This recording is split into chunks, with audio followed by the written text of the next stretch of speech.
otorgado facultades al Ejecutivo por 90 días para que pueda legislar en materia económica. ¿Qué significa esto? Según han señalado desde el Congreso, la pelota ahora está en la cancha del gobierno de Dina Boluarte. Vamos a analizarlo con Luis Miguel Castilla, exministro de Economía. Bienvenido a RPP, señor Castilla. Buenas noches, Jorge. Gracias por la invitación.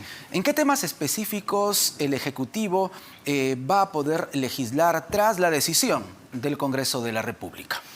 Básicamente, de la materia que pidió el Ejecutivo, se le han otorgado facultades casi en todo lo que se refiere a la agilización de la inversión pública y privada.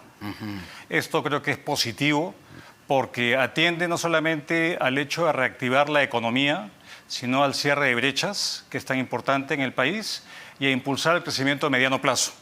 No le otorgó facultades en materia tributaria, que planteaba una simplificación de los regímenes para la pequeña empresa, pero entiendo que el MEF va a plantear un proyecto de ley a ser discutido en el Congreso prontamente.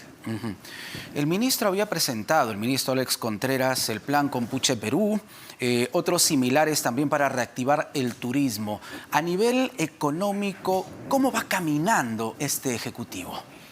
A ver, creo que este Ejecutivo tiene una virtud frente al anterior gobierno, es que creo que tiene mayor experiencia, cuadros mucho más idóneos, y eso, pese a estar un ambiente un tanto hostil por la convulsión social que ha amainado recientemente, da un poco más de confianza.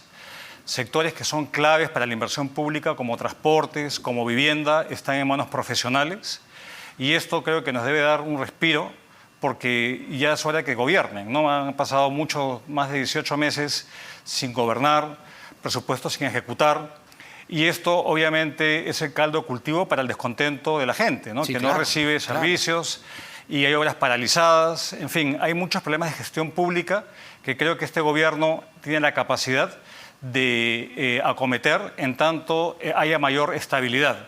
Ahora, lo cierto es que también este es un año particular porque se inauguran nuevas gestiones en los municipios y las regiones. Y usualmente el primer año de gestión es uno donde cae la ejecución del presupuesto de inversión pública. Porque muchos están aprendiendo recién a gestionar o a caminar en sus respectivas gestiones. Correcto. Y eso, hay mucha rotación de puestos. Exacto. Hay una curva de aprendizaje, como usted bien dice, y usualmente cuando entra una nueva gestión se encarga a auditar a lo anterior, y ahí se pierde básicamente un año, ¿no? Entonces, en los 4 años, el primer año, mientras se asientan en el puesto, hay 2 años y el último año de cierre. Son periodos muy cortos, quizás para llevar a cabo proyectos de inversión que son tan importantes, Jorge. ¿Cuál es la responsabilidad de los gobiernos locales y regionales? Estábamos hablando de la brecha, es cierto, una brecha que continúa todavía en nuestro país de problemas de gestión pública, pero no se puede achacar todo al Ejecutivo. Hay una responsabilidad grande de las municipalidades, de los gobiernos regionales. Sin duda. Acordémonos que el país ya lleva más de 20 años de descentralización y muchas responsabilidades han pasado al gobierno nacional a los gobiernos regionales y locales. Claro. 2 ejemplos claros de competencias que son compartidas son educación y salud, que justamente son los rubros más importantes. Pero también los municipios tienen responsabilidad importante. Las empresas prestadoras de agua y saneamiento son empresas municipales.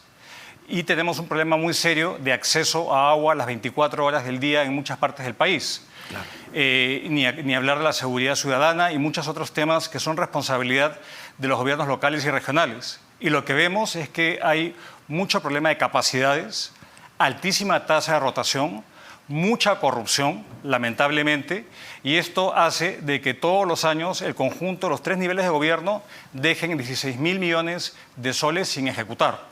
Esto es una barbaridad de dinero, es 50% de la asignación de presupuesto para todo un año que no le llega a la gente. Y ahí se genera el descontento también social. Así es, y no solamente eso, sino a eso se le suma otro tanto de proyectos paralizados. Hay muchas obras que tienen 10 años que están metidos en arbitrajes o que han habido incumplimientos en los contratos que se han firmado.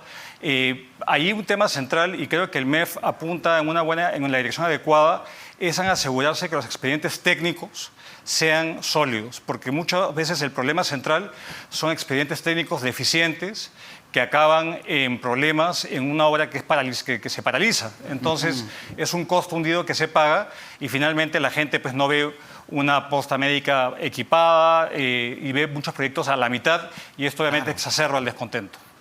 Y efectivamente hay cifras que señalan que la inversión pública, por ejemplo, no llega a 5 soles por persona, ¿no? En varios distritos del país estamos hablando de que se tiene descuidados precisamente esos requerimientos que la población tiene desde hace muchísimo tiempo.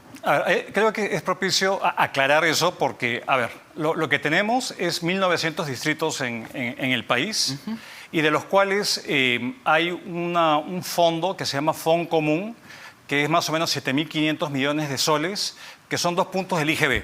Correcto. La recaudación va a financiar este fondo, cuyo propósito es justamente compensar a aquellos distritos que no tienen acceso al canon, por ejemplo. Hay 500 distritos, una cuarta parte de los distritos del país. El problema es que se han venido creando más y más distritos y lo que esto ha conllevado es que los distritos sean más proclives a gastar en gasto corriente. Ha habido una explosión en el gasto de locadores de servicio y esto ha desfinanciado los gastos de las partidas para financiar la obra pública, la inversión. ¿Qué es el gasto corriente? Sería bueno que nos explique un poquito para que los televidentes de Sin Vueltas puedan entenderlo mejor. Gasto corriente. El gasto corriente es el pago de la planilla, exacto, de las pensiones, es bienes y servicios, donde están las famosas consultorías, por ejemplo, está el gasto de mantenimiento y está también las transferencias que se pagan a los programas sociales. Todo eso es el gasto corriente. Nada de obras. Eso nada se llama de proyectos. eso es inversión pública. Exactamente. Incluso en la nomenclatura de gasto corriente, la adquisición de armamento se considera gasto corriente, que es una cosa media rara, pero existen reglas fiscales que limitan cuánto se puede gastar en gasto corriente para dejarle un espacio a la inversión pública, que es tan importante, y la brecha es enorme. Existe un Plan Nacional de Infraestructura en el país que ha sido actualizado no hace mucho, que ha identificado un monto importante de obras, más de 150.000 millones de soles, para financiar más de 50 proyectos, que justamente estas facultades apuntan a acelerar, porque lo que tenemos es un problema de permisos, tenemos un problema que muchas veces no se cumplen las condiciones mínimas, los predios donde se construyen las carreteras no están saneados, y eso hace que se comience a dilatar y generan sobrecostos y se encarecen estas obras. Entonces, hay un tema muy, muy importante, yo lo he denominado el shock de gestión que urge en el país, porque plata hay, Jorge. El problema es que no se está utilizando para cerrar las brechas y para impactar positivamente la vida del ciudadano a pie. Y ese es el gran problema. Finalmente, señor Castilla, vamos al Congreso. No podemos dejar de mirar lo que ocurre en el Legislativo. Hay parlamentarios que piden ya priorizar este proyecto de ley para la devolución de hasta 4 UITs del monto de las AFPs. ¿Esto es dañino, beneficioso para la población? ¿Qué lectura podemos tener? A ver, este sería el 7º retiro. Y ya el ministro de Economía lo ha dicho con mucha claridad e incluso el Tribunal Constitucional ha puesto este último parámetros que cuando estamos en una catástrofe, le hace una pandemia, se podría justificar esos retiros. Lo que ocurre ahora es que si se permitiera un 7º retiro, esto atenta contra la posibilidad de que las AFPs le compren bonos al gobierno y esto hace que para el gobierno sea mucho más caro financiarse. Esto le resta márgenes de maniobra al gobierno que tiene que dedicarle más plata en lugar de financiar la obra pública a pagar mayores tasas de interés. Entonces, esto no es positivo. Y aparte, hay un tema también que no hace sentido. Ya toda la plata que la gente necesitaba ya se dio y los que tienen saldos remanentes en sus fondos son aquellas personas que tienen mayores ingresos. Entonces, esto es una política totalmente populista, demagógica y que creo que puede atentar contra el buen manejo de la hacienda pública y ya las agencias calificadoras de riesgo han advertido que de darse un 7º retiro, esto estaría minando ese pool de ahorro privado que financia la infraestructura a largo plazo y haría mucho más caro financiarse al Estado y por ende al sector privado. Pero yo le pregunto sin vueltas, porque muchos televidentes que están mirando esta entrevista dicen, bueno, pero esa plata es mía, ¿por qué yo no puedo hacer lo que quiera con esa plata? ¿Qué explicarles a estas personas, a estos ciudadanos? La plata es de ellos, pero así como la plata es de ellos, también hay una obligación de ahorrar para la vejez. Y de hecho hay modalidades donde hay el aporte voluntario, donde pueden ahí poner ciertos recursos. Y esto habilita, obviamente, a los titulares, que son los dueños de los fondos, tener un fondo que sustente la pensión futura. Hoy día el tema previsional está siendo discutido a nivel mundial. Así es. Veamos en Francia, han habido manifestaciones masivas por aumentar 2 años la edad de jubilación. Sí. Entonces, el tema previsional es muy importante porque de alguna forma es pan para hoy día, hambre para mañana.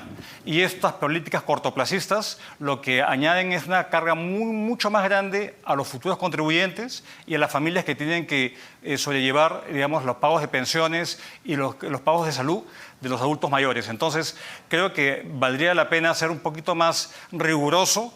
La Comisión de Economía tiene una gran responsabilidad y no caer pues, en un populismo y un facilismo ahora de congresistas que más están buscando el aplauso fácil que pensando en el porvenir del peruano futuro. Muy bien, señor Castillo, muchísimas gracias. Muy amable, Jorge.